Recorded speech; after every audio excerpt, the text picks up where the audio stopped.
Et bonjour les agilistes, et bien pour cette nouvelle vidéo, on va parler du faux agile. Alors je sais que c'est un petit peu un terrain glissant, parce que quelqu'un qui est faux agile ne veut pas forcément se l'entendre dire. En même temps, c'est la seule façon qu'on ait de lui dire « tu es un faux agile ». Alors qu'est-ce qu'un faux agile déjà en soi? C'est quelqu'un qui va réfléchir de façon très directe. Ça veut dire qu'il a entendu parler que Scrum ça fonctionne, et il se dit pour ce que je suis en train de faire, du coup je vais prendre Scrum, et je vais le mettre dans l'équipe et hop, ça va fonctionner. Je le dis dans ma précédente vidéo, c'est pas une baguette magique l'agilité, il faut qu'elle soit adaptée à ce qu'on fait. Imaginons, un petit exemple, que cette personne va s'occuper plus de la maintenance d'une application. Imaginons que cette application a potentiellement des bugs, etc. Bon, ça paraît logique.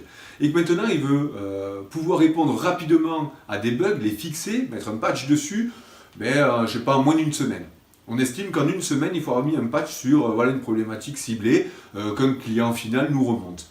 Évidemment, si on prend Scrum, déjà il faut attendre que le sprint se finisse. Donc imaginons qu'on soit en début de sprint de 15 jours, il faut attendre 15 jours pour commencer à prendre la tâche, enfin à prendre surtout cette story, ce bug, et ensuite, 15 jours plus tard, on va enfin le fixer.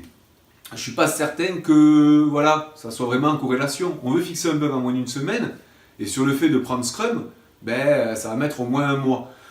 C'est pas valable. Par contre, à ce moment-là, on pourrait potentiellement se mettre un gros point d'interrogation sur est-ce que le Kanban serait pas la meilleure façon de pouvoir répondre à cette problématique-là. Parce qu'il faut bien penser à une chose, c'est que l'agilité, c'est satisfaire le besoin client. C'est pas seulement prendre la meilleure façon qui soit, la meilleure chose qu'on a entendue, ou un cadre de processus qui fonctionne pour nous rassurer. C'est pas ça l'agilité.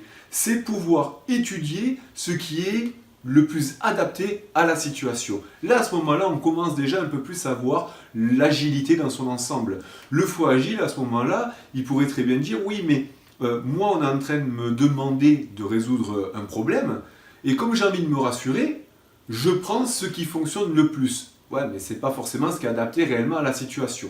Deuxième exemple, on va lui poser des questions, lui dire pourquoi est-ce que tu choisirais ça, etc. Il va commencer à essayer de montrer des chiffres. L'agilité, c'est pas des chiffres, c'est avant tout, évidemment, de l'humain. On est en train de s'adresser à de l'humain en répondant à la problématique grâce à de l'humain, à une équipe agile. À ce moment-là, des chiffres, je ne suis pas sûr que ça soit vraiment une réponse complètement valable. Autre exemple aussi sur une personne faussement agile. C'est quelqu'un qui essaye de toujours tout prévoir avant même de commencer la réalisation. On va essayer de fabriquer, j'aime bien cet exemple, on va essayer de fabriquer une voiture, on va se fixer sur la voiture et on va tout prévoir. Quand est-ce qu'on va fabriquer les pneus, quand est-ce qu'on va fabriquer le moteur, avec qui, comment, etc. C'est pas ça l'agilité. L'agilité, c'est on sait qu'on va aller potentiellement sur une voiture, on voit à peu près à le long terme, on ne sait pas combien de temps on va mettre pour le faire. La seule chose qu'on veut, c'est que la voiture soit en parfaite corrélation avec la demande client. Si on commence à tout prévoir, possible que la voiture, je sais pas, ça va mettre peut-être 5 ans, 10 ans à être fabriquée. Dans 10 ans, les technologies auront parfaitement évolué.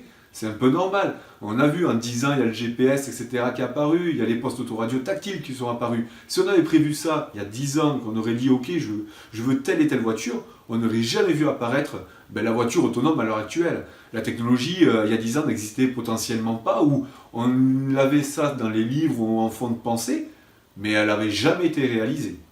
Déjà pour cet exemple, c'est quand même assez flagrant.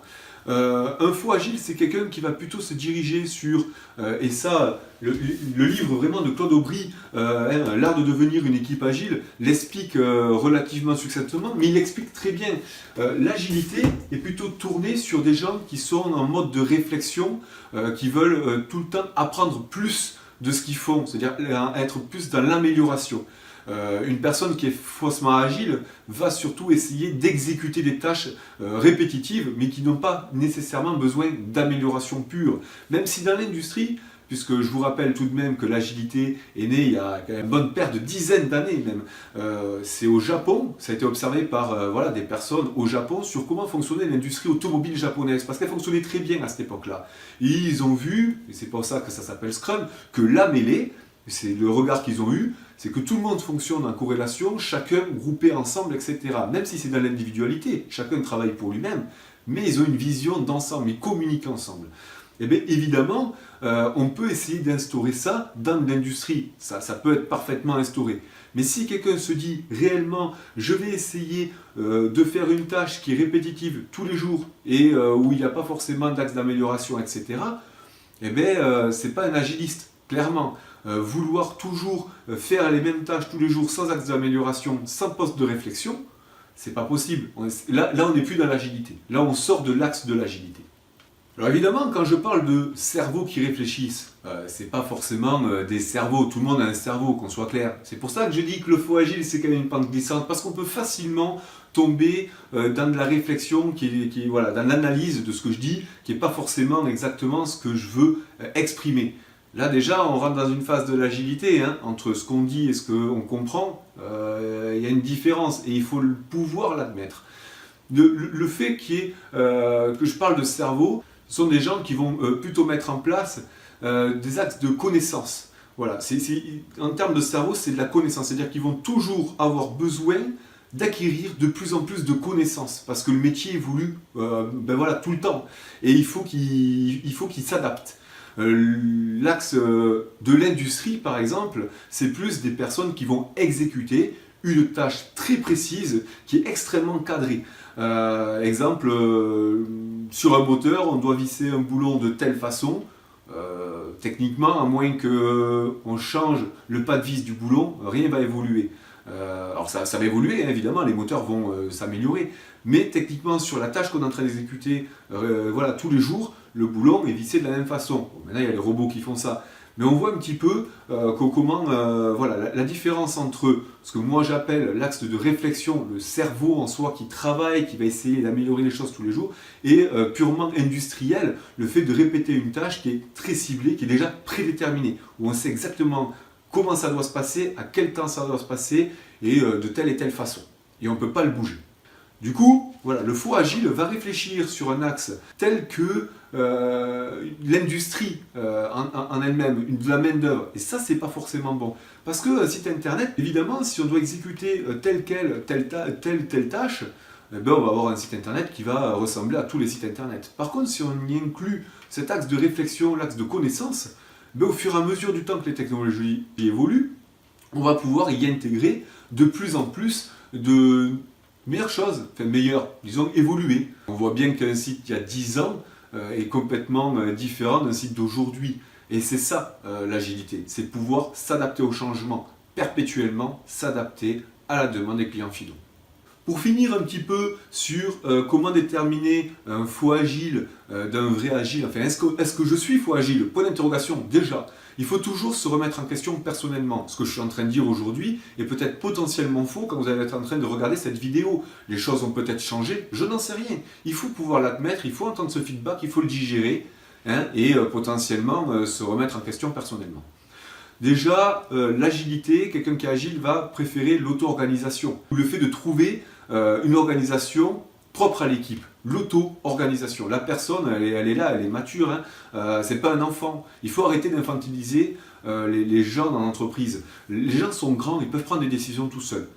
Moi, j'en suis parfaitement persuadé. Hein, on arrive tous à se gérer. Pourquoi est-ce qu'en entreprise, il faudrait toujours avoir quelqu'un qui nous gère à notre place? L'équipe est suffisamment grande et chaque personne est suffisamment évoluée pour pouvoir réfléchir par elle-même.